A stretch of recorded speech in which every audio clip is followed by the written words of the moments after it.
नमस्कार, आप सभी का स्वागत है। आज हम लोग कक्षा 8 वसंत भाग 3 का 11वां पाठ जब सिनेमा ने बोलना सीखा इसका अभ्यास करेंगे।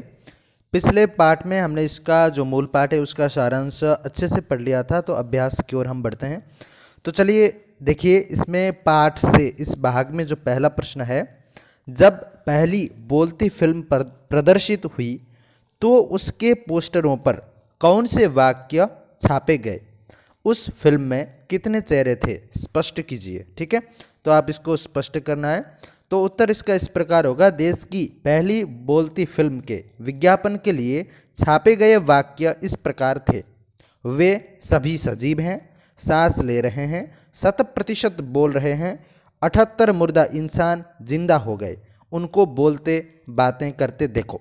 ठीक है, तो पाठ के आधार पर आलम आरा में कुल मिलाकर 78 चेहरे थे, अर्थात काम कर रहे थे, यानी उसमें एक्टिंग करने वाले अथवा उसमें अन्य किसी भी भूमिका पर काम करने वाले 78 लोग थे। दूसरा प्रश्न है, पहला बोलता सिनेमा बनाने के लिए फिल्मकार अर्देशीर एम ईरानी को प्रेरणा कहाँ से मिली, उन्होंने आलम आरा फिल्म के लिए आधार कहाँ से लिया, विचार व्यक्त कीजिए। ठीक है, तो इसका उत्तर होगा, फिल्मकार अर्देशीर एम ईरानी ने 1929 में हॉलीवुड की एक बोलती फिल्म शो बोट देखी और तभी उनके मन में बोलती फिल्म बनाने की इच्छा जगी।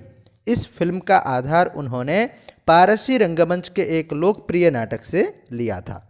तीसरा प्रश्न है, विट्ठल का चयन आलम आरा फिल्म के नायक के रूप में हुआ, लेकिन उन्हें हटाया क्यों गया?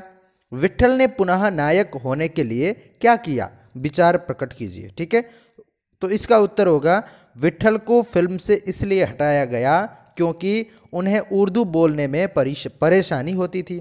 पुनः अपना हक पाने के लिए उन्होंने मुकदमा कर दिया। विट्ठल मुकदमा जीत गए और भारत की पहली बोलती फिल्म के नायक भी बने, है ना। चौथा प्रश्न है, पहली सवाक फिल्म के निर्माता निर्देशक अर्देशीर को जब सम्मानित किया गया तब सम्मानकर्ताओं ने उनके लिए क्या कहा था?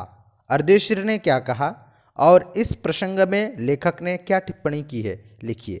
तो उत्तर होगा, पहली सबाक फिल्म के निर्माता निर्देशक, है ना, अर्देशीर एम ईरानी जो हैं, उनको प्रदर्शन के 25 वर्ष पूरे होने पर सम्मानित किया गया था। ठीक है, तो जब बोलती फिल्म के प्रदर्शन के 25 वर्ष पूरे हो गए आलम आरा के, तब उनको सम्मानित किया गया था।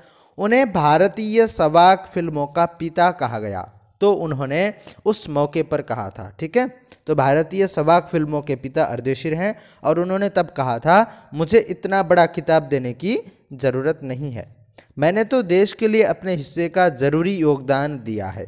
ठीक है, तो वो कहते हैं कि इतना बड़ा खिताब मुझे देने की ज़रूरत नहीं है, मैं अपने देश के लिए जितना कर सकता था बस मैंने उतना किया। इस प्रसंग की चर्चा करते हुए लेखक ने अर्देशीर को विनम्र कहा है। ठीक है, पाठ से आगे का भाग है, इसमें पहला प्रश्न है, मूक सिनेमा में संवाद नहीं होते, है ना। मूक सिनेमा में तो सिर्फ अभिनय होता था, उसमें कोई संवाद नहीं होता था क्योंकि आवाज़ नहीं रहती थी, उसमें दैहिक अभिनय की प्रधानता होती है।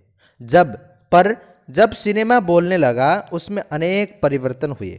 उन परिवर्तनों को अभिनेता, दर्शक और कुछ तकनीकी दृष्टि से पाठ का आधार लेकर खोजें, साथ ही अपनी कल्पना का भी सहयोग लें। उत्तर, ठीक है, आप इसमें अपनी कल्पना को भी रख लीजिए।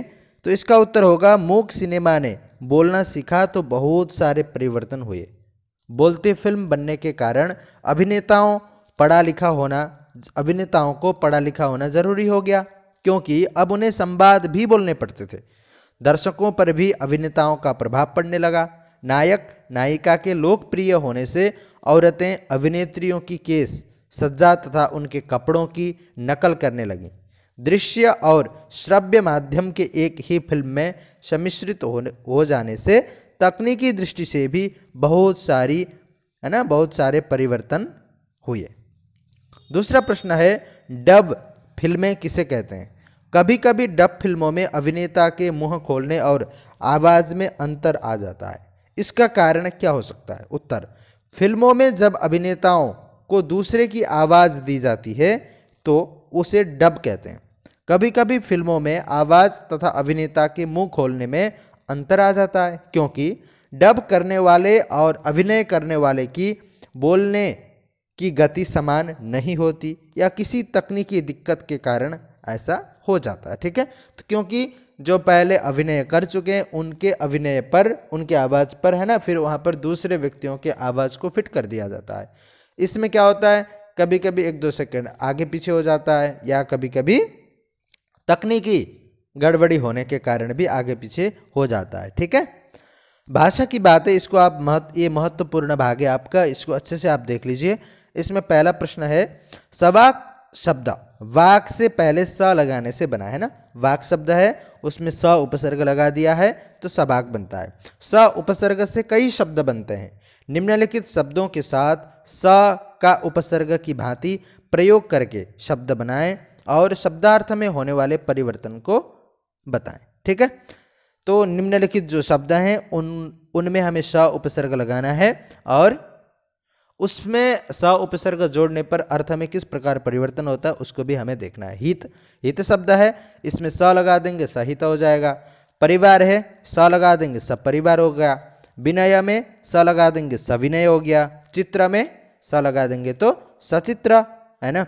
और बल, सबल, सम्मान, ससम्मान। तो स का अर्थ सभी जगह लगभग साथ ऐसा होता है, जैसे हित यानी सहित, परिवार यानी सपरिवार, परिवार के साथ, विनय सविनय यानी विनय के साथ, चित्र सचित्र, चित्र के साथ, बल सबल यानी बल के साथ, बल वाला, सम्मान ससम्मान यानी सम्मान के साथ। जैसे नीचे है, हित यानी शहीद, परिवार सपरिवार, विनय सविनय, चित्र सचित्र, बल सबल, मान यानी सम्मान है ना, अथवा ससम्मान।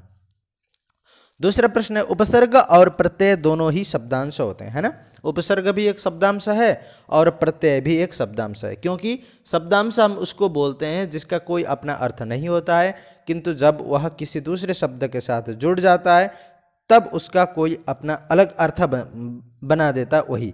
जैसे यहाँ पर आप देखिए, यहाँ पर एक वल शब्द है, बल में सबल हमने जोड़ दिया है, तो इसमें स है, स क्या है, एक शब्दांश है, इसका कोई अपना अलग अर्थ नहीं है, किंतु जब ये बल शब्द के साथ जुड़ जाता है तो इसका एक कुछ विशेष प्रकार से इसका अर्थ निकलता है। वैसे परिवार, परिवार में हमने स जोड़ दिया तो सपरिवार हो गया, है ना।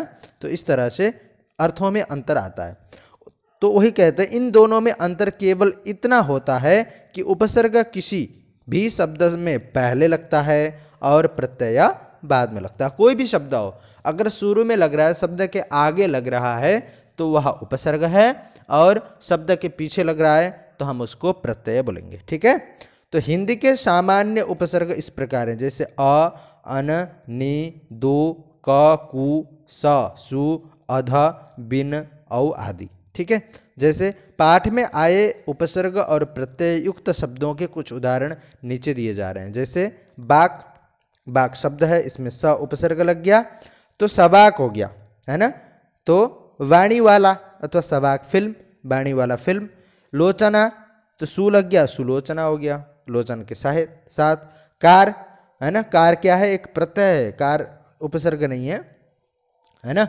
तो फिल्म, आप यहाँ पर उपसर्ग और प्रत्यय ऐसे समझ लीजिए। ठीक है, उपसर्ग और प्रत्यय, आपको ये प्रत्यय थोड़ा दूर हो गया ऊपर वाला, ठीक है, तो इसको ऐसे रख देना है, ऐसे उपसर्ग और प्रत्यय।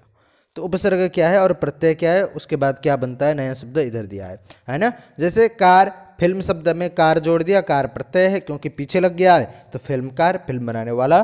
कामयाब शब्द में ई प्रत्यय जोड़ दिया जाए तो कामयाबी बनता है, तो ये भी एक प्रत्यय क्योंकि ये पीछे लगा हुआ है। ठीक है, तो इस प्रकार के 15-15 उदाहरण खोजकर लिखिए और अपने सहपाठियों को दिखाइए। जैसे इसका उत्तर होगा, जैसे मूल शब्द इधर दिया है, उपसर्ग अथवा प्रत्यय और नया शब्द। ठीक है, इसमें भी उपसर्ग और प्रत्यय दोनों हैं, कुछ प्रत्यय भी नीचे जुड़े हुए हैं, है ना, प्रत्यय नीचे हैं वैसे।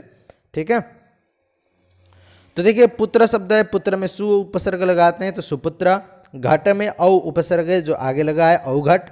सार में अनु उपसर्ग है तो अनुसार। मुख आ उपसर्ग है, आमुख। परिवार में स उपसर्ग लगता है तो सपरिवार होता है। नायक में अधि उपसर्ग लगने से अधिनायक होता है, वैसे ही मरण में आ उपसर्ग लगने से आमरण होता है, जिसका अर्थ होता है जब तक मृत्यु न हो। संहार में उपसर्ग लगने से उपसंहार होता है, जिसका अर्थ होता है अंत। ज्ञान में अ उपसर्ग लगाने से अज्ञान होता है, जो ज्ञान का विपरीत अर्थ में प्रयुक्त होता है। यश में सु लगने से सुयश, यानी जिसका अच्छा यश हो। कोण में सम लगने से समकोण, सम का अर्थ बराबर होता है, तो समकोण यानी बराबर कोण वाले। कर्म में सत लगने से सत्कर्म, अच्छा कर्म। राग में अनु लगने से अनुराग, है ना। बंध में नी लगने से निबंध। वैसे ही मूल शब्द नीचे दिए हैं, और प्रत्यय और प्रत्ययों के जुड़ने से नया जो शब्द बनता है वो दिया है।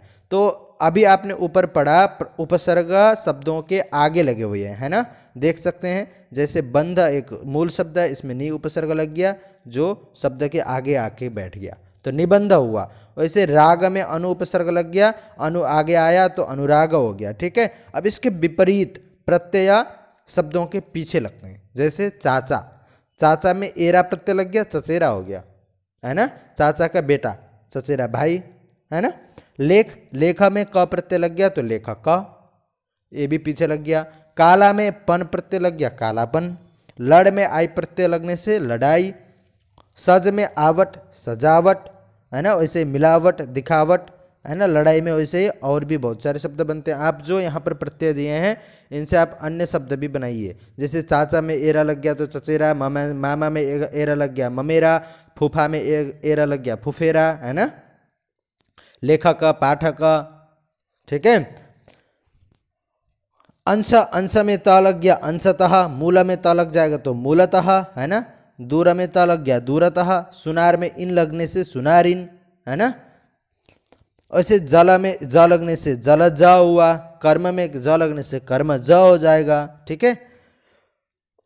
पर में जीबी लगने से परजीबी। खुद में आई लगने से खुदाई, है ना। आई ऊपर भी आया था लड़ाई में, ठीक है। और चिकना में आहट लगने से चिकनाहट, ठीक है। जैसे चिपचिपा में आहट लग गया चिपचिपाहट। विशेष में तया लग गया विशेषतया। मूल में तया लग गया मूलतया, है ना। ध्यानतया, नम्रतया।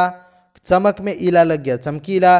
भड़क में ईला लग गया भड़कीला, ठीक है। तो आप अलग अलग इन्हीं प्रत्ययों से बनने वाले अलग अलग शब्दों को लिखिए, खोजिए। भारत में ई प्रत्यय लगने से भारतीय, ठीक है। देश में ई लगने से देशीय। राष्ट्र में ई लगने से राष्ट्रीय, ठीक है।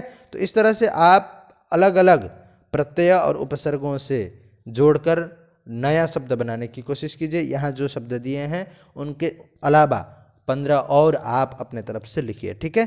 तो ठीक है, आप इस पाठ को अच्छे से देखिए, समझिए, पढ़िए और अपनी जो पुस्तिका है उस पर लिखिए, और जो मूल पाठ है उसको भी समझिए और उसको भी अच्छे से तैयार कीजिए।